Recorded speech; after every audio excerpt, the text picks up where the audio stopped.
কি গো সোনামণির দল, তোমরা কি ভালো আছো? অবশ্যই তোমরা ভালো আছো। তো আমরা নিয়ে এলাম তোমাদের জন্য আরেকটি নতুন ভিডিও। তো আমাদের আজকের ভিডিওতে আমি সলভ করব আমাদের পরিমিতি যে 16.1 আছে সেখান থেকে আমাদের 5 নম্বর অঙ্কটি। তো আমাদের 5 নম্বর অঙ্কে কি বলছে বলো তো? 5 নম্বর অঙ্কে বলছে একটি সমবাহু ত্রিভুজে প্রত্যেক বাহুর দৈর্ঘ্য 2 মিটার বাড়ালে এর ক্ষেত্রফল 6√3 বর্গমিটার বেড়ে যায়। ত্রিভুজটির বাহুর দৈর্ঘ্য নির্ণয় করো। তো এই অঙ্কটা কিন্তু একটা 3 স্টার অঙ্ক, ঠিক আছে? 3 স্টার অঙ্ক, ঠিক আছে?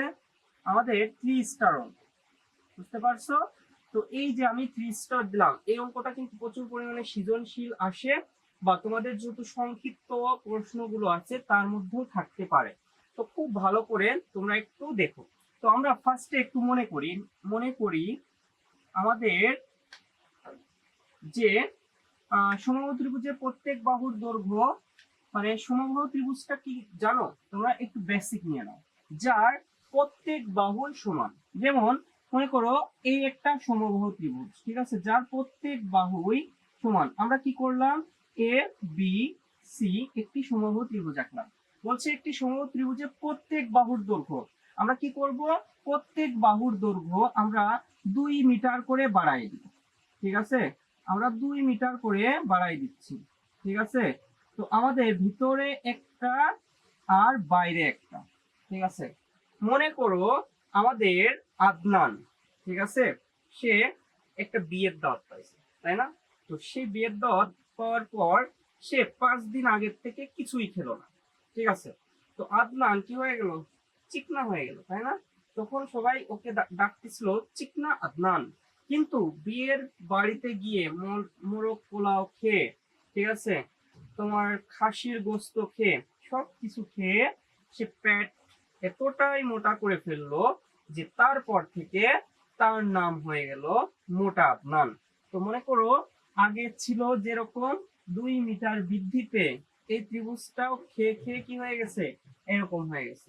তো আদনানের গল্পটি আশা করি তোমাদের ভালো লাগছে। তো আমরাও সেই কাজটি এখানে কিন্তু করছি। তো দেখো, সমবাহু ত্রিভুজের আমরা কি করছি? সকল বাহুকে কি করে ফেলছি? 2 মিটার করে বাড়াই ফেলছি। তো এই সমবাহু ত্রিভুজের প্রত্যেক বাহুর দৈর্ঘ্য যখন মিটার ছিল, মনে করি আমরা ধরে নেই সমবাহু ত্রিভুজের প্রত্যেক বাহুর দৈর্ঘ্য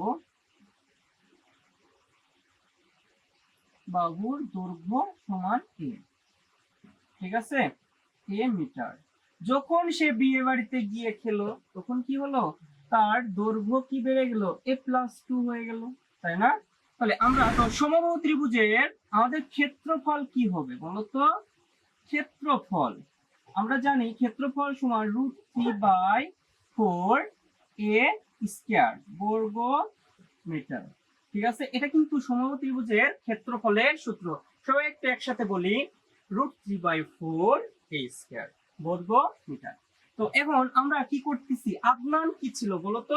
আমাদের যে আদনান, সে আগে না খেয়ে থাকার ফলে এরকম ছিল, যখনই সে খেয়ে ফেললো তখন তার দৈর্ঘ্য a+2 বর্গ মিটার, আমাদের a+2 বেড়ে গেল, তাই না? এর সাথে 2 মিটার বেড়ে গেল। তাহলে আমরা কি লিখবো? সমবাহু সমবাহু ত্রিভুজের বাহুর দৈর্ঘ্য 2 মিটার বাড়ালে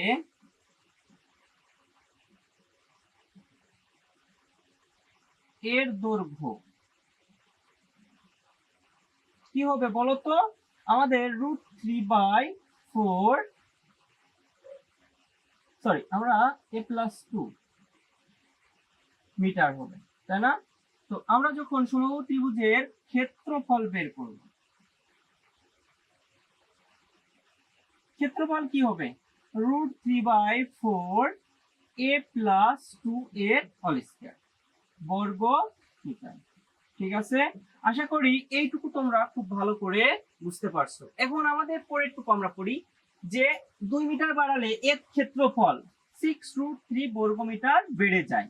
তাহলে কার কার ফলে এইটুকু বাড়ানোর ফলে আমাদের আগের ক্ষেত্রফল, যে আগের ক্ষেত্রফল সেটা যেটা ছিল সেইটাই কি বেড়ে যাচ্ছে 6√3।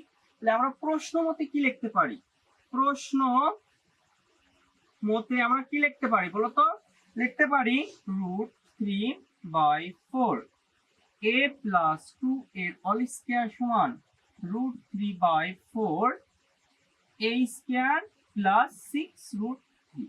ওকে, তাহলে তোমরা আশা করি বুঝতে পারছো যে সমবাহু ত্রিভুজের প্রত্যেক বাহুর দৈর্ঘ্য 2 মিটার বাড়ালে, আমরা আগে ছিল যেটা সেইটা থেকে যখন 2 মিটার বাড়াইছি তখন আমাদের ক্ষেত্রফল কার সমান হচ্ছে 6√3 সমান হচ্ছে। তাহলে আগের ক্ষেত্রফল তখনই সমান হবে যখন তুমি 6√3 এর সাথে যোগ করে এই দুইটার যোগফল পরেরটার সমান হবে। ঠিক আছে, আশা করি এইটুকু তোমরা বুঝতে পারছো। এরপর আমরা একটু ক্যালকুলেশন করি। আমরা 4 আনলাম a প্লাস 2 এর অল স্কয়ার, আর এইটুকু আমরা পুরোটুকু এই পাশে নিয়ে চলে আসি, তাহলে মাইনাস হয়ে যাবে। √3/4 আমরা কি লিখতে পারি a স্কয়ার ইকুয়াল টু 6√3। আশা করি তোমরা এইটুকু বুঝতে পারছো। এরপর আমরা ক্যালকুলেশন করি। দেখো আমাদের পরবর্তীটুকু কি হবে, আমরা এখানে যদি লসাগু করি, লসাগু কত হচ্ছে 4, তাই না? তাহলে √3 a প্লাস 2 এর অল স্কয়ার মাইনাস √3 আমাদের a স্কয়ার ইকুয়াল টু 6√3। ঠিক আছে, এখন আমরা কি করব, আমরা আড়াআড়ি একটু গুণ করে দিই। √3 আমরা রেখে দেই, √3 আমরা রেখে দিলাম। এখন a প্লাস b অল স্কয়ারের সূত্র দেখো তো এইটুকু হয়ে যাচ্ছে নাকি, a প্লাস 2 এর অল স্কয়ার, তাহলে কি হচ্ছে বলো তো a স্কয়ার, তারপরে কি আমরা প্লাস 2a ইনটু 2 প্লাস তারপরে কি 2 এর অল স্কয়ার মাইনাস আমরা কি লিখতে পারি √3 এর অল a স্কয়ার।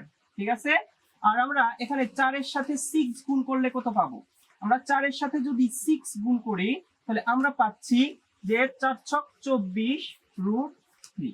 ঠিক আছে, আশা করি তোমরা এইটুকু বুঝতে পারছো। তো এর পরবর্তী লাইনটা কি হবে বলতো, আমাদের যে সবগুলো এই √3 সবগুলোর সাথে গুণ হবে, তাহলে √3 a স্কয়ার প্লাস আমাদের 4a √3, তাই না? তাহলে 4√3 আমরা কি লিখতে পারি a লিখতে পারি, তারপরে কি প্লাস 2 2 4, তাহলে 4√3 লিখতে পারি, আর এখানে minus √3 a square equal to আমরা কি লিখতে পারি 24√3।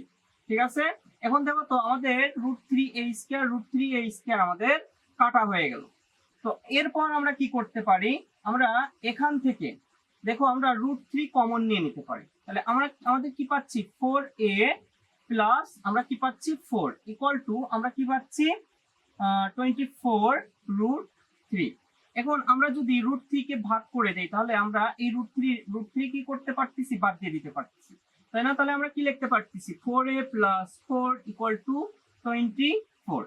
ওকে, তারপর দেখো আমরা 4a ইকুয়াল টু আমরা 24 মাইনাস 4 করতে পারি, তাই না? তাহলে আমাদের কি হচ্ছে বলতো 4a ইকুয়াল টু আমরা কত 24 থেকে 4 চলে গেলে আমরা 20 লিখতে পারি, তাই না? তারপর কি আমাদের a সমান আমরা কি লিখতে পারি 20/4, তাহলে আমরা কত পাচ্ছি a সমান 5, 4 5 কত 20। তাহলে আমরা কিন্তু আমাদের যে ত্রিভুজটির বাহুর দৈর্ঘ্য নির্ণয় করো সেই বাহুর দৈর্ঘ্য পেয়ে গেলাম। তো আশা করি অঙ্কটা তোমরা খুব ভালো করে বুঝতে পারছো। যদি ভালো করে বুঝে থাকো অবশ্যই চ্যানেলকে সাবস্ক্রাইব করো এবং তোমার বন্ধুদের সাথে শেয়ার করো। আজ এ পর্যন্তই, সবাই ভালো থাকো, সুস্থ থাকো।